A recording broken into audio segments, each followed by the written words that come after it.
கர்த்தருக்குள் மிகவும் பிரியமானவர்களே, இந்த நாளிலே உங்கள் எல்லாரையும் அன்போடு நான் இயேசுவின் நாமத்தில் வரவேற்கின்றேன்.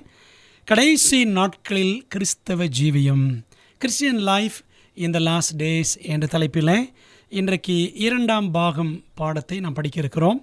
ஏற்கனவே உங்களுக்கு நான் சொன்னேன், 2 பேதுரு 3ஆம் அதிகாரம் 11 முதல் 14 மற்றும் 18ஆம் வசனங்களின் அடிப்படையில் நாம் இந்த சத்தியங்களை கற்றுக்கொண்டு வருகின்றோம்.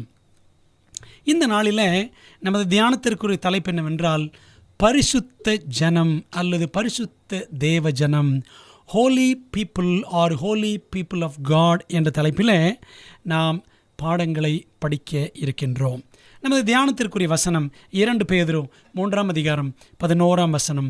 இப்படி இவைகளெல்லாம் அழிந்து போகிறதா இருக்கிறபடியால் நீங்கள் எப்படிப்பட்ட பரிசுத்த நடக்கையும் தேவ பக்தியும் உள்ளவர்களாய் இருக்க வேண்டும் என்று ஆச்சரியமாய் பேதுரு குறிப்பிடுகிறார். அன்பான தேவ பிள்ளைகளே,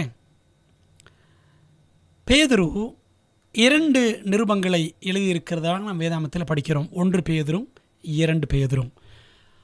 1ஆம் நூற்றாண்டில் உபத்திரவ காலங்களை சந்தித்த ஆதி திருச்சபைக்கு பேதுரு எழுதினவைதான் 1, 2 பேதுரு நிருபங்கள். இந்த நிருபங்களில் நீங்கள் பாருங்கள், ஆரம்பத்திலும் பரிசுத்தம் என்று வலியுறுத்தி இருப்பார். 1 பேதுரு 1, 15, 16 படிக்கிறோம். முடிவிலும் பரிசுத்தம் என்று அவர் வலியுறுத்தி இருக்கிறார். 2 பேதுரு 3, 11 நாம் அதை வாசிக்கலாம். நீங்கள் பாருங்கள் அந்த வசனங்களை. உங்களை அழைத்தவர் பரிசுத்தராயிருக்கிறது போல நீங்களும் உங்கள் நடக்கைகள் எல்லாவற்றிலேயும் பரிசுத்தராயிருங்கள். நான் பரிசுத்தர், ஆகையால் நீங்களும் பரிசுத்தராயிருங்கள் என்று எழுதியிருக்கிறதே என்று பழைய ஏற்பாட்டில் இருக்கக்கூடிய வசனத்தை எடுத்து சுட்டி காண்பிக்கிறார் பேதுரு. 1 பேதுரு 1, 15, 16 வசனங்களில். இது 1ஆம் நிருபத்தின் ஆரம்பத்தில். 2ஆம் நிருபத்தின் கடைசியில் பாருங்கள், 2 பேதுரு 3, 11. இங்கே நாம் பார்க்கும் பொழுது வசனம் சற்று மாறி இருக்கிறது. நாம் ஆரம்பத்தில் தியான வசனமாக படித்தோம் பாருங்களேன், அந்த வசனம்தான். இப்படி இவைகளெல்லாம் அழிந்து போகிறதா இருக்கிறபடியால் நீங்கள் எப்படிப்பட்ட பரிசுத்த நடக்கையும் தேவ பக்தியும் உள்ளவர்களாய் இருக்க வேண்டும் என்று பேதுரு ஆரம்பத்திலும் முடிவிலும் வலியுறுத்துகின்றார். அன்பான தேவ பிள்ளைகளே, பாருங்கள், பழைய ஏற்பாட்டில் நாம் பார்க்கும் பொழுது ஆண்டவர் லேவியராகமம் 19:2 என்ன சொல்லுகிறார்? நீ இஸ்ரவேல் புத்திரரின் சபை அனைத்தோடும் சொல்ல வேண்டியது என்னவென்றால், உங்கள் தேவனும் கர்த்தருமாகிய நான் பரிசுத்தர் என்று சொல்லுகிறார். நான் பரிசுத்தர் என்று சொல்லும் பொழுது தேவன் நமக்கு முன்மாதிரியை வைக்கிறார். அவரே முன்மாதிரி என்று காண்பிக்கிறார். நான் பரிசுத்தர். அதுபோல நீங்களும் பரிசுத்தராயிருங்கள். அதே வசனத்தினுடைய கடைசி வரி. ஆகையால் நீங்களும் பரிசுத்தராயிருங்கள். It is a command. நான் பரிசுத்தர் என்பது இட் இஸ் an எக்ஸாம்பிள், முன்மாதிரி. நீங்களும் பரிசுத்தராயிருங்கள் என்பது கட்டளை, இட்ஸ் எ கமாண்ட். அது மட்டுமல்ல, லேவியராகமம் 20ஆம் அதிகாரம் 7, 8 வசனங்களில், அதனால் நீங்கள் உங்களை பரிசுத்தப்படுத்தி பரிசுத்தராயிருங்கள், நான் உங்கள் தேவனாகிய கர்த்தர். நான் உங்களை பரிசுத்தமாக்குகிற கர்த்தர். It is a promise. தேவன் கொடுக்கிற வாக்கு தத்தம் என்று நாம் சொல்லலாம். பாருங்களேன், 8ஆம் வசனம் லேவியராகமம் 20:8, என் கட்டளைகளை கை கொண்டு நடவுங்கள், நான் உங்களை பரிசுத்தமாக்குகிற கர்த்தர். பிரியமான தேவ பிள்ளைகளை, பாருங்கள், பழைய ஏற்பாட்டில் இருக்கிற அந்த உண்மையை பேதுரு உபத்திரவங்களை சந்தித்து கொண்டிருந்த 1 நூற்றாண்டு கிறிஸ்தவர்களுக்கு வலியுறுத்தி சொல்லுகிறார். நாமும் நம்முடைய தேவனைப் போல் பரிசுத்தமுள்ளவர்களாய் விளங்க வேண்டும். அதனால தான் 2 பேதுரு 3:11 படித்தோம், எப்படிப்பட்ட பரிசுத்த நடக்கை. அன்பான தேவ பிள்ளைகளை, நம்ம இருக்கிற உலகம் துன்மார்க்கமான உலகம், அசுத்தமான உலகம். எங்கே பார்த்தாலும் அசுத்தங்கள். ஆகவே இப்படிப்பட்ட உலகத்தில் நாம் பரிசுத்த நடக்கை உள்ளவர்களாக இருக்க வேண்டும். ஆகவே நாம் பரிசுத்த ஜனமாய் இருக்கும்படி தேவன் விரும்புகின்றார். இந்த பாடத்தை நம்ம ஜெபத்தோடு படிப்போமா? எங்கள் நல்ல பிதாவே, இந்த வேலைக்காக நன்றி. கடைசி நாட்களிலே பரிசுத்த தேவ ஜனமாக நாங்கள் வாழ வேண்டும் என்பதை கற்றுக்கொள்ள இருக்கிறோம். ஆவியானவர் எங்களோடு இடைபடும் பேசும் ஆண்டவரே, எங்கள் உள்ளங்கள் எல்லாம் உம்முடைய வசனம் தொடட்டும். கர்த்தாவை சொல்லும் அடியார்கள் கேட்கிறோம். நீர் பெருக வேண்டும், நாங்கள் சிறுக வேண்டும். இயேசுவின் மூலம் ஜெபிக்கிறோம் நல்ல பிதாவே, ஆமென். பிரியமான தேவ பிள்ளைகளே, நம்முடைய பரிசுத்த வாழ்வில் பிதா, குமாரன், பரிசுத்த ஆவியானவர் மூவருமே ஈடுபாடு காண்பிக்கின்றனர். தேவத்துவத்தின் ஈடுபாடு நமது பரிசுத்த வாழ்வில் அதிகமாய் இருக்கிறது. There is a great involvement of the Godhead for the life of holiness in us. பாருங்கள், அது எப்படி சொல்லலாம் அப்படின்னா, the Father proclaims the call, be holy. பரிசுத்தராய் இருங்கள் என்று பிதாவானவர் அந்த அழைப்பை கொடுக்கிறார். The Son presents the model as I am holy. நான் பரிசுத்தராய் இருக்கிறது போல கிறிஸ்து அந்த முன்மாதிரியை நமக்கு வைத்திருக்கிறார். The Spirit promises his help. I make you holy. நான் உங்களை பரிசுத்தமாக்குகிற கர்த்தர் என்று ஆவியானவர் நமக்கு உதவியை அவர் வாக்களித்திருக்கிறார். பார்த்தீங்களா? ஆக நம்முடைய பரிசுத்த ஜீவியத்திற்கு பிதாவும் குமாரனும் ஆவியானவரும் ஒத்தாசையாக இருக்கின்றனர் என்பதை நம்ம அழகாக புரிந்து கொள்ளலாம். எப்படி பரிசுத்தமாய் வாழ்வது? நமக்கு யார் முன்மாதிரி? கிறிஸ்து தான் முன்மாதிரி. நீ பரிசுத்தமாய் வாழ வேண்டும் கட்டளை யார் கொடுத்திருக்கிறார்? பிதா கொடுத்திருக்கிறார். சரிங்களா? யார் நமக்கு உதவி செய்வார்? ஆவியானவர் உதவி செய்வார். பரிசுத்த ஆவியானவர், அவருக்கு பேரே பரிசுத்தமாக்கும் ஆவி. ரோமர் 1:5 வாசித்து பாருங்கள். அவர் பரிசுத்தமாக்கும் ஆவியானவர். அதனால தான் அவருக்கு பேர் பரிசுத்த ஆவி. Holy Spirit will make us holy. That's why he is called as the Holy Spirit. அன்பானவர்களே, பரிசுத்த ஆவியானவர் நம்மை பரிசுத்தமாக்க அவர் உதவி செய்கிறார் என்பது எத்தனை பெரிய உண்மை. அதனால தான் பிதாவும் குமாரனும் ஆவியானவரும் நம்முடைய பரிசுத்த ஜீவியத்தில் வளர்வதற்கு அவர் மிகவும் உதவிகரமாய் ஏதுவாக இருக்கிறார்கள், ஏதுகரங்களாக கருவிகளாக இருக்கிறார்கள் என்று சொல்வதில் மிகையாய் ஆகாது. அன்பான தேவ பிள்ளைகளே, வேதாகமம் முப்பரிமாண பரிசுத்தம் பற்றி பேசுகிறது. The Bible talks about threefold holiness. எப்படி என்கிறீர்களா? எங்கே என்று கேட்கிறீர்களா? பாருங்கள், 1 தெசலோனிக்கர் 5:23 சமாதானத்தின் தேவன் தாமே உங்களை முற்றிலும் பரிசுத்தமாக்குவாராக. உங்கள் ஆவி, ஆத்மா, சரீரம் முழுவதும் நம்முடைய கர்த்தராகிய இயேசு கிறிஸ்து வரும்போது குற்றமற்றதாக இருக்கும்படி காக்கப்படுவதாக. பார்த்தீங்களா? முற்றிலும் பரிசுத்தம், முப்பரிமாண பரிசுத்தம், ஆவியிலும் ஆத்மாவிலும் சரீரத்திலும் பரிசுத்தம் என்பதை தேவன் குறிக்கோளாக நமக்கு முன்பாக வைக்கின்றார்.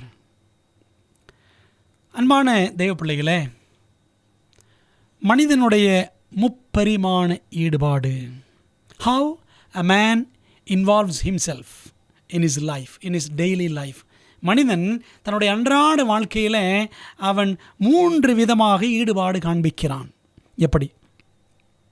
சொல், பேசுகிறோம் அல்லவா? செயல், வேலைகளை செய்கிறோம் அல்லவா? சிந்தனை, யோசிக்கிறோம் அல்லவா? இங்கே போகணும், அங்கே போகணும், இதை செய்யணும், அது செய்யணும். Word, deed and thought. இந்த 3 இல்லை என்றால், சொல் பேச்சு இல்லைன்னு வச்சுக்கோங்களேன், ஊமை. செயல் இல்லையா அப்படின்னா மூளை வளர்ச்சி இல்லை, இருந்த இடத்துல தான் கிடக்கணும். சரிதானே? ஊனமுற்றவனாய் கிடக்க வேண்டும் செயல் இல்லை என்றால். சிந்தனை சரியில்லை என்றால் பைத்தியமாக இருக்கணும். அன்பான தேவ பிள்ளைகளை, ஆனால் நம்ம இயல்பாக செயல்படுகிறோம், நார்மலாக ஃபங்க்ஷன் ஆகிறோம் என்று சொன்னால் என்ன அர்த்தம்? இந்த 3 சொல், செயல், சிந்தனை, இந்த 3லும் நாம் ஈடுபாடு சரிசமமாக காண்பிக்கிறோம் என்றுதான் பொருள். அன்பான தேவ ஜனங்களே, அப்படியானால் நம்முடைய பரிசுத்த ஜீவியம் இந்த 3 காரியங்களிலும் வெளிப்பட வேண்டும். முதலாவது, வார்த்தையில் பரிசுத்தம், ஹோலினஸ் இன் வேர்ட். நல் வார்த்தைகளும் பரிசுத்த வாழ்வும் தொடர்புடையவை. Good words and holy life are inter related.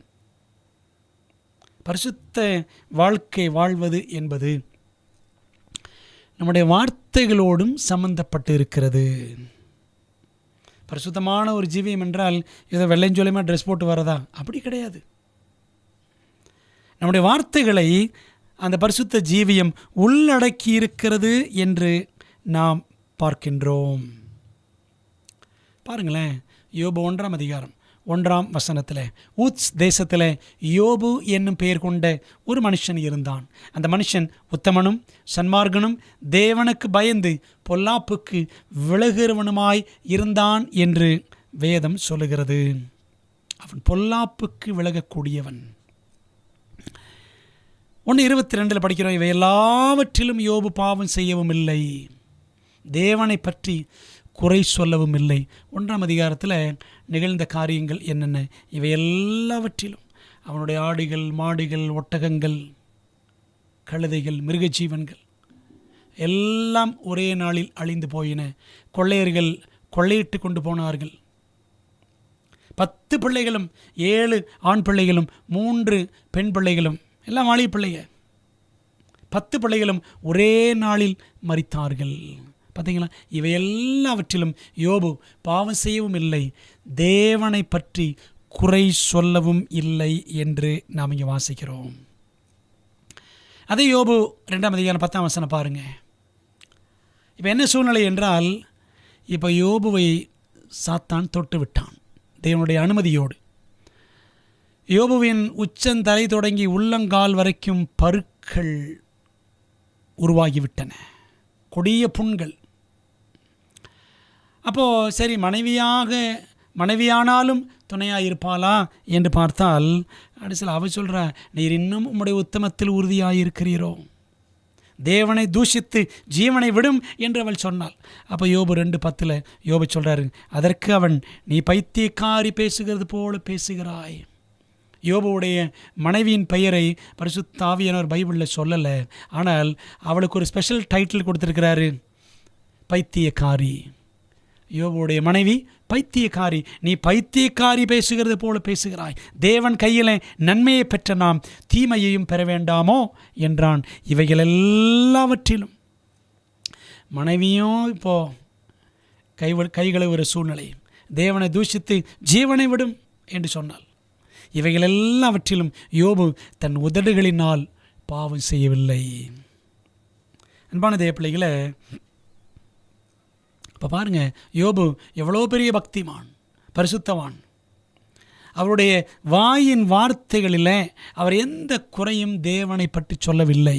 பல நேரங்களில் நம்ம கஷ்டம், பிரச்சனைகள், சவால்கள், நோய் நொடிகள், சங்கடங்கள் வந்துவிடும் பொழுது என்ன பண்ணிடுவோம்? ஆண்டவரை பற்றி குறை சொல்ல ஆரம்பிச்சிருவோம். ஐயோ, இந்த ஆண்டவரை நான் இவ்வளோ உண்மையாக பின்பற்றினேனே, ஆலயத்துக்கு போனேனே, தசம்பாகம் கொடுத்தேனே, ஊழியம் செஞ்சேனே, உபவாசம் இருந்தேனே, என்னை எப்படி பண்ணிட்டாரு, என்னை இவ்வளோ பாடாப்படுத்துகிறாரு, இந்த ஆண்டவருக்கு கண் இல்லை, காது இல்லை, அப்படிலாம் நம்ம என்ன செஞ்சிடறோம்? தேவனை குறித்து குறை சொல்லுகிறோம். அது பரிசுத்தமா? அதுதான் பரிசுத்த ஜீவியமா? அன்பான தேவ பிள்ளைகளை, நல்வார்த்தைகளும் பரிசுத்த ஜீவியமும் தொடர்புடையவை என்பதை நாம் மறந்துவிடக்கூடாது. யோபு 42:7 பாருங்கள். கர்த்தர் இந்த வார்த்தைகளை யோபோடு பேசின பின் கர்த்தர் தேமானியனான எலிப்பாசை நோக்கி, உன்மேலும் உன் 2 சிநேகிதர் மேலும் எனக்கு கோபம் மூழுகிறது. என் தாசனாய் யோபு பேசினது போல் நீங்கள் என்னை குறித்து நிதானமாய் பேசவில்லை. பாருங்கள், பல நேரங்களில் பதற்றமாய் பேசி விடுகிறோம். ஆண்டவரை குறித்து, ஆண்டவரை நம்முடைய வார்த்தைகளினால் அவமதித்து விடுகிறோம். ஆண்டவரை பற்றி குறை சொல்லி விடுகிறோம், குறை சொல்லி பாவம் செய்து விடுகிறோம். ஆனால் ஆண்டவரே சொல்கிறாரு, என் தாசனாகி யோபு பேசின மாதிரி நீங்கள் என்னை குறித்து, தேவனை குறித்து நீங்கள் நிதானமாக பேசலை. பிரியமான தேவ பிள்ளைகளை, அதுதான் பரிசுத்த ஜீவியம். பார்த்தீங்களா? துன்பங்கள், போராட்டங்கள் மத்தியில் தேவனை குறித்து குறை சொல்லாத ஜீவியம். தேவனை தூஷண வார்த்தைகளால். பாருங்கள், பேதுரு கூட ஒரு டைமில் அவன் சபிக்கவும் சத்தியம் பண்ணவும் தொடங்கினான். நீயும் இயேசுவோடு இருந்தாய், நீயும் அவருடைய சிஷ்யர்கள் ஒருவன், நீயும் கலிலேயன் அப்படின்னு ஒவ்வொருத்தரை கேட்ட உடனே 3ஆம் முறை அவன் சபிச்சிட்டான். ஆண்டவருக்கு ஸ்தோத்திரம். என்ன சபிச்சான்னு தெரியல, பைபிளில் ஒன்றும் ஆண்டவர் போடலை. அன்பானவர்களே, அப்போது நம்முடைய வார்த்தைகளில் பரிசுத்தம் விளங்க வேண்டும். பைபிளில் படிக்கிறோம், கெட்ட வார்த்தைகள் நம்முடைய வாயிலிருந்து புறப்படலாமா என்றால் எபேசியர் 4ஆம் அதிகாரம் 29ஆம் வசனம், கெட்ட வார்த்தை ஒன்றும் உங்கள் வாயிலிருந்து புறப்பட வேண்டாம். ஆனால் இன்றைக்கி கர்த்தருடைய பிள்ளைகள் அநேகருடைய வாய்களிலே பார்த்தீங்கன்னா சர்வசாதாரணமாக கெட்ட வார்த்தைகள். பக்தி விருத்திக்கு ஏதுவான நல்ல வார்த்தை உண்டானால் அதையே கேட்கிறவர்களுக்கு பிரயோஜனம் உண்டாகும்படி பேசுங்கள். கேட்குறவங்களுக்கு பிரயோஜனம் உண்டாகணும், அப்படி நம்முடைய வார்த்தைகள் இருக்க வேண்டும். கெட்ட வார்த்தைகள் ஒன்றும், ஒரு வார்த்தை கூட நம்முடைய வாயிலிருந்து புறப்படக்கூடாது. பிரியமான தேவ பிள்ளைகளை யோசித்து பாருங்கள். ஒரே குழாயில் 2 விதமான தண்ணி வருமா? நல்ல தண்ணி, உப்பு தண்ணி வராது. அப்படி தான் யாக்கோபு 3ஆம் அதிகாரத்தில் படிக்கிறோம். ஒரே மரத்தில் 2 பழங்கள், மாமரத்தில் கொய்யாப்பழமும் மாம்பழமும் காய்க்குமா என்றால் இல்லை. அப்படியானால் இன்றைக்கி நம்முடைய வார்த்தைகள், நம்முடைய வாயில் மட்டும் பாருங்கள். ஆலயத்துக்கு போனால் துதி ஸ்தோத்திரமெல்லாம் வருது, வீட்டுக்கு போன உடனே கெட்ட வார்த்தைலாம் வருது. அப்படியானால் நம்முடைய பரிசுத்தம் எப்படிப்பட்டது என்பதை நாம் சற்று சிந்திக்க கடமைப்பட்டு இருக்கின்றோம். வஞ்சக வார்த்தைகள் வரலாமா? ஏமாற்றுகிற வார்த்தைகள், பொய் வார்த்தைகள். 1 பேதுரு 2:22 இன்னும் சில வசனங்களை பார்க்கலாம். அவர் பாவம் செய்யவில்லை, அவருடைய வாயிலே வஞ்சனை காணப்படவும் இல்லை. ஆண்டவர் இயேசு கிறிஸ்துவ குறித்து இந்த வசனம் சொல்லுது. ஆண்டவர் பாவம் செய்யலை, உதடுகளினால் பாவம் செய்யலை. அவ்வளோ பாடுகள் பட்டார், உபத்திரவங்கள் பட்டார், அவரை தூஷித்தார்கள், அவரை காரி உமிழ்ந்தார்கள், அரை நிர்வாணமாக்கினார்கள், அடித்தார்கள், துப்பினார்கள், எல்லாம் செஞ்சாங்க. அவர் பாவம் செய்யவில்லை. அவருடைய வாயிலே வஞ்சனை காணப்படவும் இல்லை.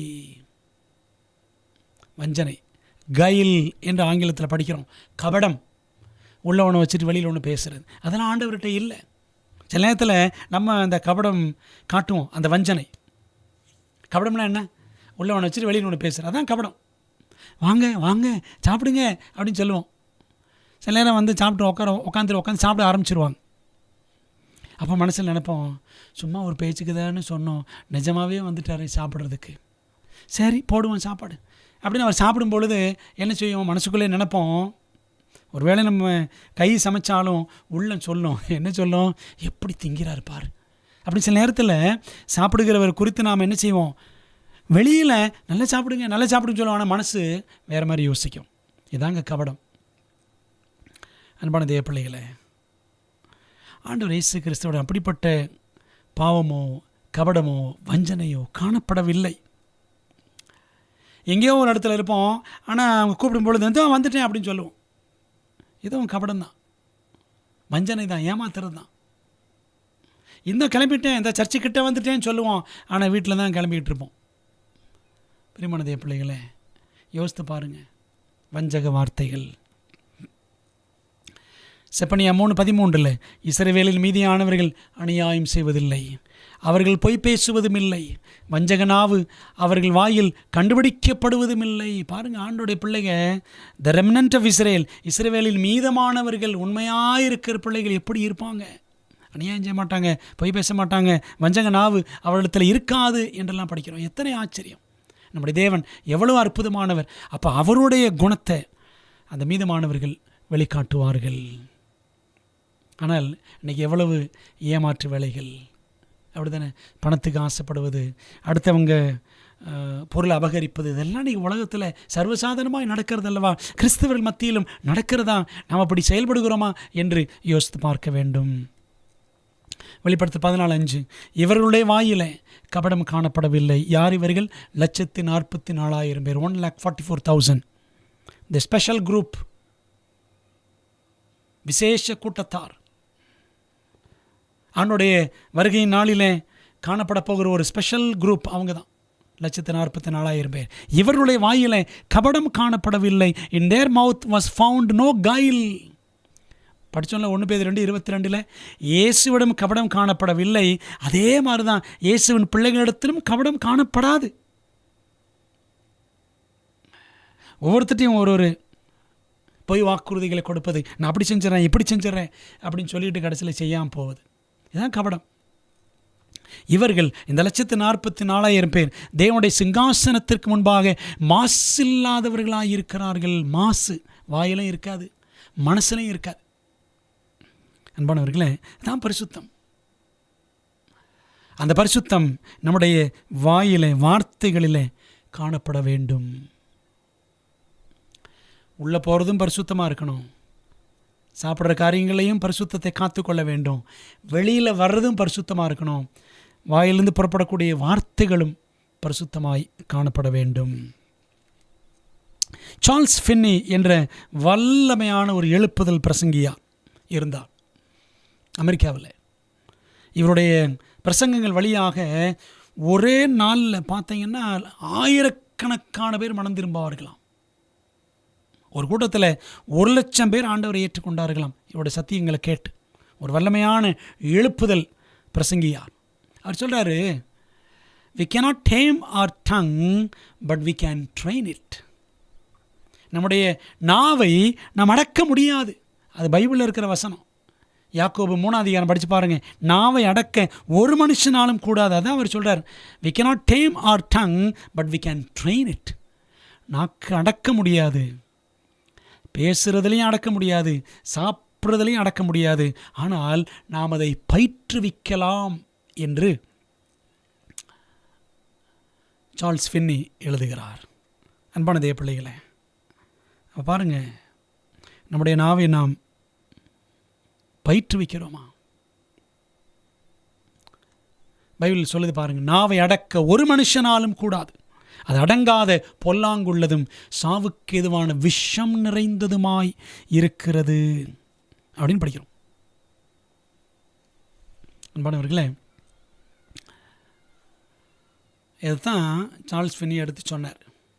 நம்முடைய நாவை குறித்து, நம்முடைய வாயிலிருந்து புறப்படும் வார்த்தைகளை குறித்து மிகவும் ஜாக்கிரதையாய் நாம் இருக்க வேண்டியது அவசியம் என்பதை நாம் மறந்துவிடவே கூடாது.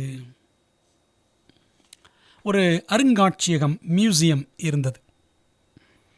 அந்த மியூசியத்துக்குள்ளே நுழைஞ்ச உடனே நிறைய அங்கே பார்த்தீங்கன்னா கண்ணாடி பெட்டிகள்லாம் வச்சுருப்பாங்களே. மியூசியத்தில் ஒரு கண்ணாடி பெட்டி இருந்தது. அந்த கண்ணாடி பெட்டியில் உள்ள ஒரு ஒரு ஒரு உயிரி இருக்கிறது. வெளியில் ஒரு விளக்கம் கொடுத்துருந்தாங்க. என்ன போட்டிருந்தாங்கன்னா, இதில் இருக்கும் உள்ளே இருக்கும் உயிரிக்கு வாயில் விஷம் அப்படின்னு போட்டிருந்துச்சு. என்ன இருக்குன்னு நினைக்கிறீங்க? உள்ள பாம்பு இருந்துச்சான். அப்படியே நடந்து போனார் ஒருத்தர். இன்னொரு பெட்டி இருந்துச்சு, இன்னொரு கண்ணாடி பெட்டி. அந்த கண்ணாடி பெட்டி கீழே போட்டிருந்துச்சான், உள்ளே இருக்கும் உயிரிக்கு வாளில் விஷம் அப்படின்னு இருந்துச்சான். வாலில் விஷம். அப்போ என்ன இருந்துக்குன்னு நினைக்கிறீங்க? வாழை வச்சு எது போடும் அப்படின்னா தேள் கொட்டும், சரிதானே? அப்போது உள்ள தேள் இருந்துச்சு. இதில் இருக்கும் உயிரிக்கு வாளில் விஷம். அப்படியே நடந்து போனால் ஒரு கண்ணாடி இருந்தது. அதில் கீழே பார்த்தீங்கன்னா, இதிலே தோன்றும் உயிரிக்கு அடிமுதல் முடிவரை அல்லது முடி முதல் அடிவரை விஷம் அப்படின்னு போட்டுருந்துச்சான். யாருன்னு நினைக்கிறீங்க? மனுஷன். ஆளுயர கண்ணாடி, அதில் போய் நிற்கிற மனுஷன். அவன் புரிஞ்சுக்கணும். கீழே பார்த்தா, எப்பா உனக்கு விஷம் மேலேருந்து கீழே வரைக்கும். அன்பான தேவ பிள்ளைகளை, வசனம் சொல்லுது பாருங்கள், சாவுக்கேதுவான விஷம் நிறைந்த நாவு நம்மிடத்தில் இருக்கிறதாம். இந்த நாவை அடக்க ஒரு மனுஷனாலும் கூடாது, ஆனால் அதை பயிற்றுவிக்கலாம். மத்திய 12:36-37 ஆண்டு இயேசு கிறிஸ்து சொல்லியிருக்கிறார், மனுஷர் பேசும் வீணான வார்த்தைகள் யாவையும் குறித்து, வீணான வார்த்தைகள், வஞ்சக வார்த்தைகள், பொய் வார்த்தைகள், தூஷண வார்த்தைகள், கெட்ட வார்த்தைகள் பார்த்தோம்ல. அப்போ அந்த வரிசையில் வீணான வார்த்தைகள், மனுஷர் பேசும் வீணான வார்த்தைகள் யாவையும் குறித்து நியாய தீர்ப்பு நாளிலே கணக்கொப்புவிக்க வேண்டும் என்று உங்களுக்கு சொல்லுகிறேன். ஏனெனில் உன் வார்த்தைகளினாலே நீதிமான் என்று தீர்க்கப்படுவாய், அல்லது உன் வார்த்தைகளினாலே குற்றவாளி என்று தீர்க்கப்படுவாய் என்று ஆண்டவர் இயேசு கிறிஸ்து சொல்லியிருக்கிறார். நம்முடைய வார்த்தைகளினால தான் நீதிமான்கள், நம்முடைய வார்த்தைகளினால்தான் குற்றவாளிகள் என்று தீர்க்கப்படுவோம். ஸோ இந்த judgement our words are counted. நியாய தீர்ப்பில் நம்முடைய வார்த்தைகள் எல்லாம் கணக்கில் எடுத்துக்கொள்ளப்படும் என்பதை மறந்துவிடக்கூடாது. ஆக அன்பான தேவ பிள்ளைகளை, வார்த்தையில் பரிசுத்தம் என்பதை நாம் மனதிலே பதித்துக் கொள்வோமாக. இரண்டாவது, செயலில் பரிசுத்தம், ஹோலினஸ் இன் டீட். பைபிளில் படிக்கிறோம், பேதுரு சொல்கிறாரு, நடக்கைகள் எல்லாவற்றிலேயும் பரிசுத்தம் தேவை. 1 பேதுரு 1:15 பாருங்கள். உங்களை அழைத்தவர் பரிசுத்தராய் இருக்கிறது போல நீங்களும் உங்கள் நடக்கைகள் எல்லாவற்றிலேயும் பரிசுத்தராய் இருங்கள். எப்படி பரிசுத்தராய் இருக்கிறது? நம்முடைய அன்றாட வாழ்க்கையில் நம்ம எப்படிலாம் நடக்கிறோம் அப்படின்னா, ஹோலினஸ் அட் டெய்லி வாக், அனுதின வாழ்வில் பரிசுத்தம். அனுதின வாழ்க்கையில் என்ன செய்கிறோம் நாம் பாருங்களேன். மெய், வாய், கண், மூக்கு, செவின்னு சொல்லி 5 புலன்களை பற்றி சொல்லுவோம், 5 சென்சஸ். அந்த 5 சென்சஸை அப்படி ஏறக்குறைய அழகாக ஒரு பகுதியில் சாலமன் சொல்லுகிறார் பாருங்கள். நீதிமொழி 4ஆம் அதிகாரம் 20 முதல் 27 வசனங்களில், என் மகனே, என் வார்த்தைகளை கவனி, என் வசனங்களுக்கு உன் செவியை சாய், அவைகள் உன் கண்களை விட்டு பிரியாதிருப்பதாக, அவைகளை உன் இருதயத்திற்குள்ளே காத்துக்கொள். அவைகளை கண்டுபிடிக்கிறவர்களுக்கு அவைகள் ஜீவனமும் அவர்கள் உடலுக்கெல்லாம் ஆரோக்கியமுமாம். பார்த்தீங்களா? செவி, கண்கள், இருதயம் எல்லாம் சொல்கிறார். எல்லா காவலோடும் உன் இருதயத்தை காத்துக்கொள். முதல்ல படித்தோம், இருதயத்துக்குள்ளே காத்துக்கொள் ஆண்டோடைய வசனங்களை. இப்போ இருதயத்தை காத்துக்கொள், அதனிடத்தில் நின்று ஜீவ ஊற்று புறப்படும். வாயின் தாறுமாறுகளை உன்னை விட்டு அகற்று, உதடுகளின் மாறுபாட்டை உனக்கு தூரப்படுத்து. பார்த்தீங்களா? 5 புலன்கள், மெய், வாய், கண், மூக்கு, செவி அப்படின்னு சொல்லுவாங்க. சரிதானே? அப்போது எல்லாத்தையும் அதில் கவர் பண்ணுறாரு பாருங்கள். உன் கண்கள் நேராய் நோக்க கடவுது, உன் கண்ணிமைகள் உனக்கு முன்னே செவ்வையாய் பார்க்க கடவுது. கேட்குறதுல கவனமாயிரு, ஆண்டோட வசனங்களை கவனமாய் கேள், பேசுவதில் கவனமாயிரு. கண்கள் நேராய் நோக்கட்டும், உன் கண் இமைகள் உனக்கு முன்னே செவ்வையாய் பார்க்க வேண்டும். குதிரைக்கு கடிவாளம் போடுவாங்க, கரெக்டாக பார்த்து ஓடணுன்றது. கையில் விட்டால் கடிவாளம் போடட்டு எங்கேயோ பார்த்துட்டு எப்படி எப்படியோ ஓடிடும். பாருங்கள், நம்முடைய கண்களுக்கு கடிவாளம் தேவைதானே. உன் கால் நடையை சீர்தூக்கி பார், உன் கால்கள் எப்படி நடக்கின்றன, உன் வழிகளெல்லாம் நிலைவரப்பட்டிருப்பதாக. வலதுபுறமாவது இடதுபுறமாவது சாயாதே, உன் காலை தீமைக்கு விளக்குவாயாக.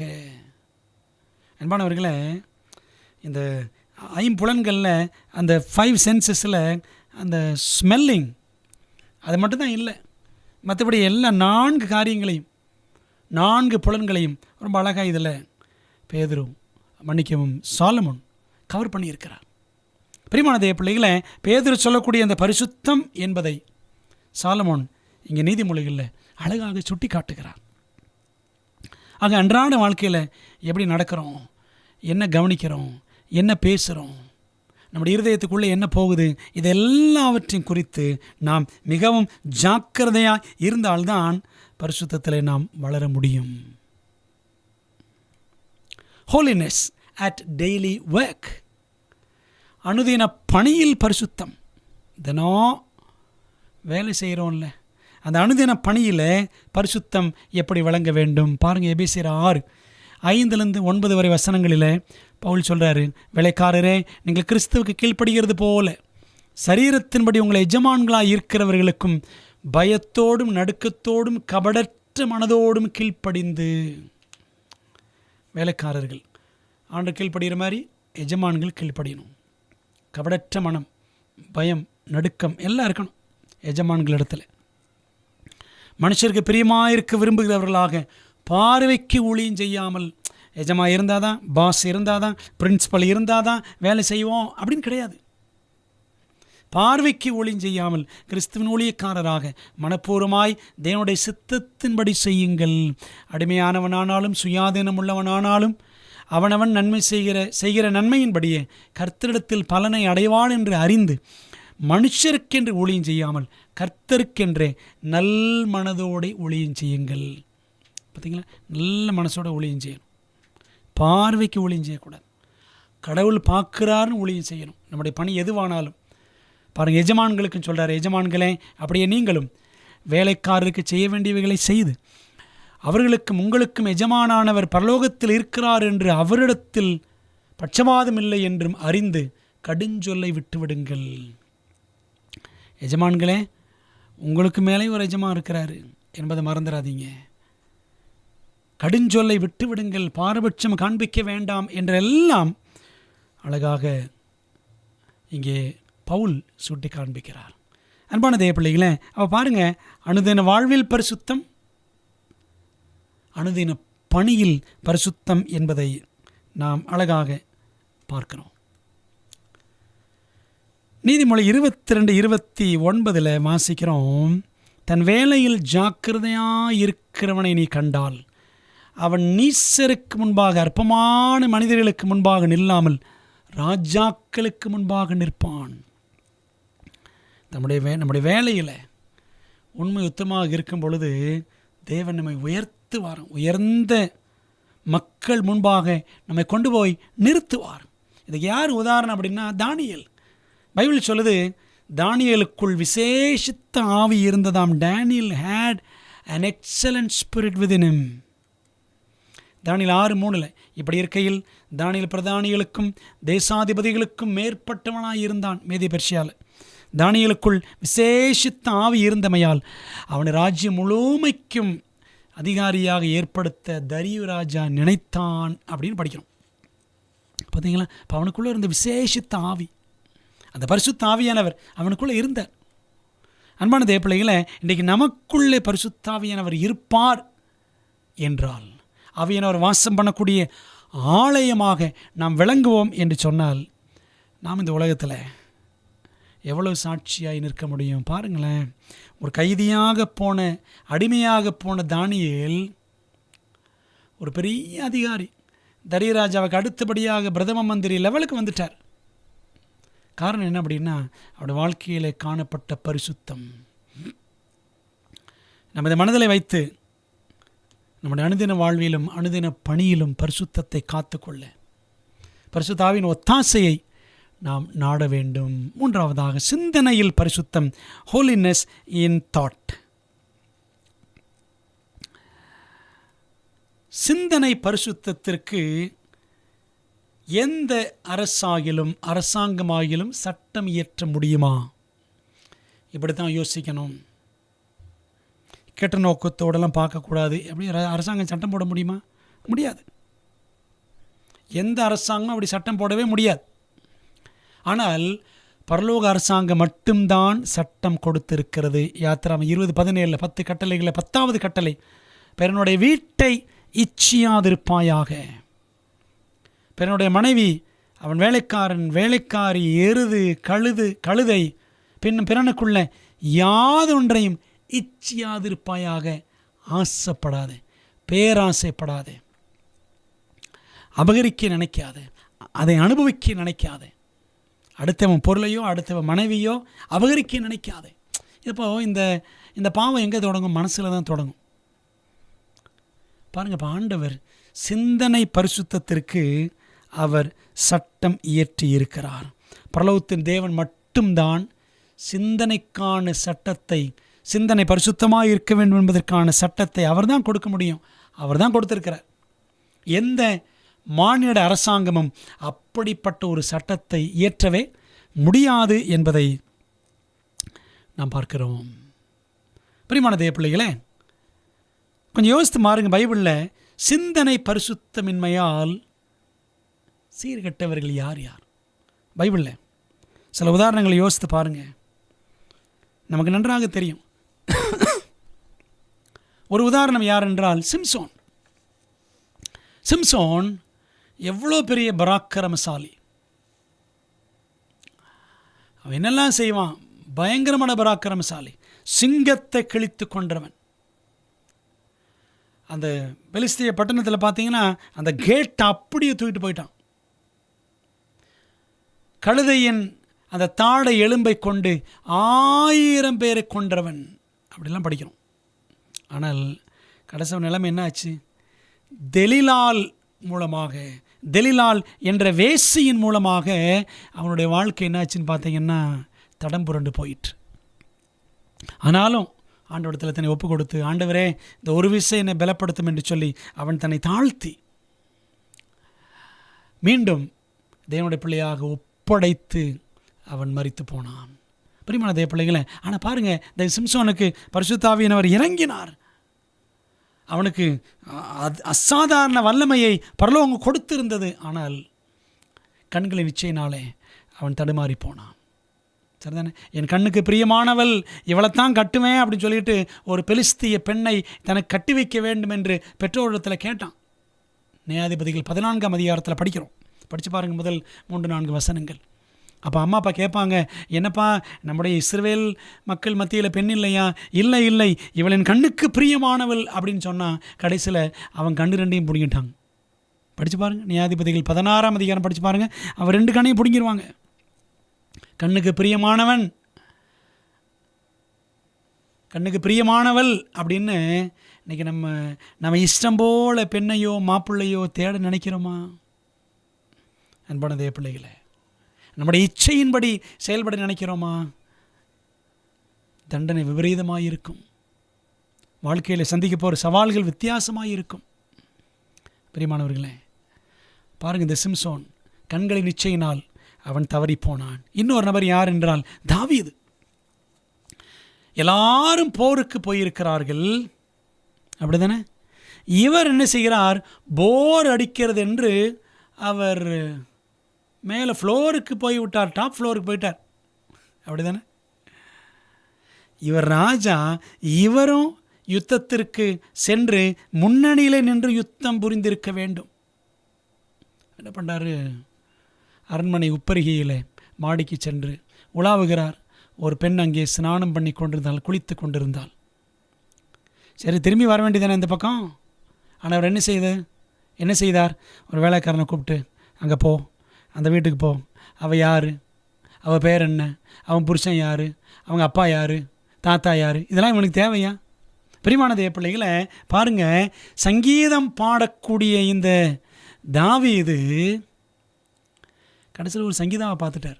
ஒரு பெண்ணை பார்த்து அவன் தடுமாறி விட்டான்.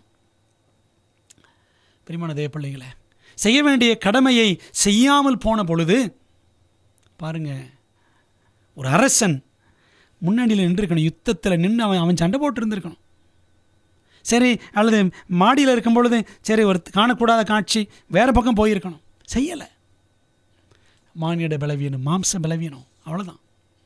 பிரியமான தேவ பிள்ளைகளை பாருங்கள், இஸ்ரவேலின் இனிமை பாடகன் அவன் என்னெல்லாம் பண்ணான்? 2 சாமுவேல் 11ஆம் அதிகாரத்தை படித்து பாருங்கள். அன்பானவர்களே, அந்த பெண்ணை அழைத்து வந்து அவளோடு தவறாக நடந்து அவள் கர்ப்பம் தரித்து விட்டாள். இதை மறைக்கிறதுக்காக புருஷன் உரியாவை வர வச்சு, யுத்த காலத்துலேருந்து வர வச்சு, நீ வீட்டுக்கு போன்னு சொல்கிறான். ஏன்னா மனைவியோடு சேர்ந்து அவள் கர்ப்பமாகி விட்டாள், அப்படி சமாளிச்சிடலாம்ல. இவன் உத்தமமான ஊழியக்காரன் உரியா, அவன் வாசலே படுத்துட்டான், அரண்மனை வாசல்லையே. இவன் போக மாட்டேங்கிறான்னு சொல்லி அவனை உள்ளே வர வச்சு அவனுக்கு நல்ல மதுவை ஊற்றி கொடுத்து, அவன் கையிலே லெட்டர் கொடுத்து, யுத்தம் மும்முரமாய் நடக்கும் பொழுது இவனை கொன்று விடுன்னு சொல்லிட்டு படைத்தலைவன் யோவாபுக்கு ஒரு கடிதத்தை இந்த உரியா கையிலேயே தாவீது கொடுத்து அனுப்பினான். சங்கீதம் எழுதினவன் பாருங்க, இந்த உரியாவை உத்தமமான ஊழியக்காரனை கொலை செய்கிறதுக்கு கடிதம் எழுதி கொடுக்குறான். அன்பானவர்களே, இதெல்லாம் எங்கே தொடங்குச்சு? It all started in the mind of David. தாவீதினுடைய சிந்தையிலே தொடங்கியது. சரிதானே அன்பானவர்களே? அப்போது சிம்சோன், தாவீது இவங்க எல்லாம் பாருங்கள், இச்சையினால் தடம்புரண்டு போனார்கள், சிந்தனையினால் சீர்கட்டு போனார்கள். இன்றைக்கி நாமும் கையில் என்னெல்லாம் வச்சுருக்கிறோம், என்ன பார்க்குறோம், என்னத்தை நோண்டுறோம், நம்ம மொபைலில் யோசித்து பாருங்கள். பிரயோஜனமாக செய்கிறோமா? பக்தி விருத்திக்கு ஏதுவாக ஏதாவது செய்கிறோமா? ஆண்டோடைய மகிமைக்காக ஏதாயிலும் செய்கிறோமா என்பதை நாம் சற்று யோசிக்கணும். அன்பான தேவ பிள்ளைகளே, நம்ம சீர்கெட்டு போவதற்கு, சிந்தனையினால் கெட்டழிவதற்கு ஏதுவாக நம்முடைய வாழ்க்கை இருக்கிறதா என்பதை நாம் சற்று யோசிக்கணும். பில்லி கிரஹாம் என்ற ஊழியக்காரர் சொல்லியிருக்கிறாரு, first look is temptation, second look is sin. நடந்து போயிட்டுருக்கிறோம், ஒரு அழகான ஒரு நபர் போயிட்டுருக்கிறாங்க, ஆணோ பெண்ணோ. போகும்பொழுது இயல்பாக பார்க்க வேண்டியது இருக்கும். அது முதல் பார்வை சோதனை. முதல்ல பார்க்கும் பொழுது அழகாக இருக்காங்களே அப்படின்னு தோணும். திரும்பி இன்னொரு பார்வை பார்க்கணும்னு தோணுது, பார்த்தீங்களா, அதுதான் பாவம் என்று பில்லி கிரஹாம் சொல்லுகிறார்.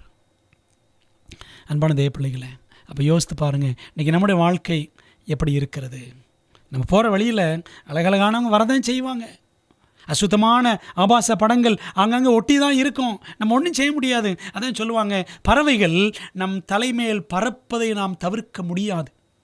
ஆனால் அந்த பறவைகள் நம் தலைமையில் கூடு கட்டுவதை நாம் தவிர்த்து விடலாம் அல்லவா? தலைமையில் பறக்க தான் செய்யுங்க, ஒன்றும் செய்ய முடியாது. ஆனால் தலைமையில் கூடு கட்டும் பொழுது நம்ம அதை துரத்தி விட்டுடலாம் அல்லவா? அன்பானவர்களே, அதே போல தான் நம்ம போகிற வழியில் எத்தனையோ சோதனைகள் இருக்கும். ஆனால் எல்லா சோதனையும் நம்ம பிடிச்சி பதம் பார்த்துட்ருக்கூடாது. போகிற வழியில் நிறைய நாய்கள் இருக்க தான் செய்யும், சரிதானே? ஒவ்வொரு நாயாக நம்ம காதை பிடிச்சி இழுத்தோம் அப்படின்னா கல் எறிஞ்சோன்னா நமக்கு தான் பிரச்சனை. அன்பான தேவ பிள்ளைகளே, மிகவும் ஜாக்கிரதையாக இந்த உலகத்தில் சிந்தனையில் பரிசுத்தத்தில் நாம் வளர வேண்டியது இருக்கிறது. அதனால் ஆண்டு சொல்லியிருக்கிறாரு மத்தேயு 5:8, இருதயத்தில் சுத்தமுள்ளவர்கள் பாக்கியவான்கள், அவர்கள் தேவனை தரிசிப்பார்கள். இருதய பரிசுத்தம் அவ்வளோ அவசியம். யாவரோடும் சமாதானமாக இருக்கவும் பரிசுத்தம் உள்ளவர்களாக இருக்கவும் நாடுங்கள். பரிசுத்தம் இல்லாமல் ஒருவனும் கர்த்தரை தரிசிப்பதில்லையே. எபிரேயர் 12:14 வாசிக்கிறோம். Without holiness no man shall see the Lord அப்படின்னு படிக்கிறோம்.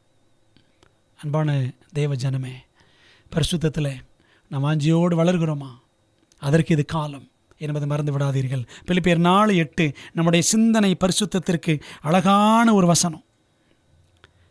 கடைசியாக சகோதரரே, உண்மை உள்ளவைகள் எவைகளோ, ஒழுக்கம் உள்ளவைகள் எவைகளோ, நீதி உள்ளவைகள் எவைகளோ, கற்புள்ளவைகள் எவைகளோ, அன்புள்ளவைகள் எவைகளோ, நற்கீர்த்தி உள்ளவைகள் எவைகளோ, புண்ணியம் எதுவோ, புகழ் எதுவோ, அவைகளையே சிந்தித்து கொண்டிருங்கள். எதெல்லாம் சிந்திக்கணும் சொல்லிட்டு 8 காரியங்களை அழகாக பட்டியலிடுகிறார் பவுல். அன்பான தேவ பிள்ளைகளே, இந்த காரியங்களை நம்முடைய வாழ்க்கையில் நாம் பின்பற்றுவோம் என்று சொன்னால் இந்த சிந்தனை பரிசுத்தம் நம்மிடத்தில் மேலோங்கி காணப்படும். அன்பானவர்களே, ஒரு சம்பவத்தை உங்களுக்கு நான் சொல்ல விரும்புகிறேன். ஒரு ஊழியக்காரர், ஒரு போதகர் ஒருவர் ஒரு சாலை வழியாக நடந்து போய் கொண்டிருந்தார். அப்படி அவர் போகும்பொழுது பார்த்தீர்கள் என்று சொன்னால், ஒரு பன்றி கூட்டம் மிக அழகாக அந்த மெய்ப்பனை, பன்றி மேய்க்கிறவனை பின்பற்றி ஒரே சீராக போய் கொண்டிருந்தன. இவருக்கு ரொம்ப ஆச்சரியம், என்னடா இது பன்றி கூட்டம் இவ்வளவு சீராக செல்லுமா என்று சொல்லி அவர் சற்று யோசித்து நின்று அந்த காட்சியை பார்த்து கொண்டிருந்தார். பன்றிகள் இப்படி சீராக போகிறதை நான் பார்த்ததே கிடையாது அப்படின்னு சொல்லிட்டு அவர் அப்படியே யோசிக்கிறார். பன்றிகள் அப்படியே செம்மறி ஆட்டுக்கூட்டம் எப்படி போகுமோ அந்த மாதிரி அழகாக போயிட்டுருக்கு. அப்போது முன்னாடி பார்க்குறாரு, இந்த பன்றிகளுக்கு முன்பாக ஒரு பன்றி மேய்ப்பன் போய் கொண்டிருக்கிறான். உடனே இந்த ஊழியக்காரர் என்ன பண்ணாராம், அந்த பன்றி மேய்க்கிறவனை நிறுத்திட்டு கேட்டார், ஐயா, உங்கள் பின்னாடி இந்த பன்றிகள்லாம் இவ்வளோ அழகாக ஒரே சீராக போகிறதே, பன்றிகள் அப்படி போகாதே, இதுக்கு என்ன ரகசியம் அப்படின்னு. உடனே அந்த பன்றி மேய்க்கிறவன் சொன்னானா, ஐயா, இந்த பன்றிகள்லாம் இவ்வளோ அழகாக யூனிஃபார்மாக என்னை பின்பற்றி வருகிறதே, இதுக்கு என்ன காரணம் தெரியுமா? எனக்கு பின்னாடி ஒரு மூட்டை வச்சுருக்கேன் பாருங்கள். அந்த மூட்டையில் பன்றிக்கு மிகவும் பிரியமான உணவு அதில் இருக்கிறது. என்ன அப்படின்னா, பன்றிக்கு அவரைக்காய் விதைகள் என்றால் மிகவும் பிடிக்கும். அப்போ நான் என்ன செய்கிறேன், இந்த பன்றிகளை என்னையே பின்பற்றி வர வேண்டும் என்பதற்காக நான் அப்பப்போ அந்த பையை திறந்து கொஞ்சம் அவரைக்காய் விதைகளை எடுத்து போடுவேன். அதை சாப்பிடுவதற்காக என்னை பின்பற்றி வந்து கொண்டே இருக்கின்றன. அதனால தான் இந்த யூனிஃபார்மிட்டி, அதனால தான் இவ்வளவு சீராக இந்த பன்றிகள் தொடர்கின்றன அப்படின்னு சொல்லிட்டு அந்த பன்றி மேய்ப்பன் போதகரிடத்திலே சொன்னானாம். பிரியமான தேவ பிள்ளைகளே, கொஞ்சம் யோசித்து பாருங்கள். இன்றைக்கி பிசாசும் அப்படித்தான். நம்ம எல்லாருக்கும் என்னென்ன தீனி போடணும்னு அவனுக்கு தெரியும். யார் யார் எந்தெந்த விஷயத்தில் வீக்காக இருக்காங்க, யார் எங்கே தொட்டால் இழுத்துடலாம். சிலருக்கு சாப்பாட்டு விஷயத்தில் சோதனை, சிலருக்கு பெண் விஷயத்தில் சோதனை, சிலருக்கு சினிமா நாடகம் என்றால் சோதனை, சிலருக்கு அடுத்தவன் கதையை பற்றி குறை பேசணுன்னா சோதனை. அப்போது சாத்தானுக்கு தெரியும் யார் யார் எங்கே தொட்டா, யார் யாருக்கு என்ன விதையை போட்டால் என் பின்னாடி வருவாங்கன்னு சாத்தானுக்கு தெரியும். அன்பானவர்களே, அப்போ சாத்தான் என்ன செய்கிறான்? யார் யாருக்கு என்ன போடணுமோ அவன் போட்டு தன் பக்கம் இழுத்து கொள்ளுகிறான். பிரியமான தேவ பிள்ளைகளை, நம்ம என்ன பண்ணிடக்கூடாதுன்னு சொன்னால், இந்த சாத்தான் போடக்கூடிய அற்ப சொற்பமான உலக சிற்றின்பங்களுக்காக அவன் பின்னே போவோம் என்று சொன்னால் கடைசியில் நம்முடைய நிலை மிகவும் பரிதாபம் ஆகிவிடும். ஆகவே ஆண்டவருக்கு நம்ம ஒப்புக் கொடுப்போம். ஆண்டவரே, வார்த்தையில் பரிசுத்தம், செயலில் பரிசுத்தம், சிந்தனையில் பரிசுத்தம் என்பது நீர் எங்களுக்கு வைத்திருக்கிற இலக்கு. நாங்களும் கிறிஸ்துவை போல் பரிசுத்தத்தில் வளர வாஞ்சிக்கிறோம் என்று நம்ம ஒப்புக் கொடுப்போம். ஆண்டவர் இயேசு கிறிஸ்து, நான் பரிசுத்தர், நீங்களும் பரிசுத்தராயிருங்கள் என்று சொல்லுகிறார். ஆண்டவரே, நாங்கள் உம்மை போல மாற வாஞ்சிக்கிறோம் என்று நம்ம ஒப்புக் கொடுப்போமா? ஜெபிப்போம். நல்ல பிதாவே, உம்முடைய நாமத்திற்கு நன்றி. நீர் கொடுக்கிற அருமையான சத்திய வார்த்தைகளுக்காக நன்றி ராஜா. இந்த உலகத்தில் எவ்வளவோ அசுத்தங்கள், தீமைகள் எங்கள் சூழ்ந்திருக்கிறது. நாங்கள் உமக்கு பிரியமாய் பரிசுத்தமாய் வாழ வாஞ்சிக்கிறோம். எங்களை தாழ்த்துகிறோம். எங்களை பரிசுத்தப்படுத்தும் கர்த்தாவே. வார்த்தையிலும் செயலிலும் சிந்தனையிலும் பரிசுத்தமானவர்களாய் நாங்கள் எங்கள் இரட்சகரை பிரதிபலிக்கிறவர்களாக மாற எங்களுக்கு நீர்முடைய ஆவியின் அபிஷேகத்தை கொடுத்து நடத்துவீராக. எங்கள் ஜெபத்தை கேட்டதற்கு நன்றி. இயேசுவின் நாமத்தில் ஜெபிக்கிறோம் நல்ல பிதாவே, ஆமேன். அன்பானவர்களே, கர்த்தர் உங்களை ஆசீர்வதிப்பாராக. ஆமேன்.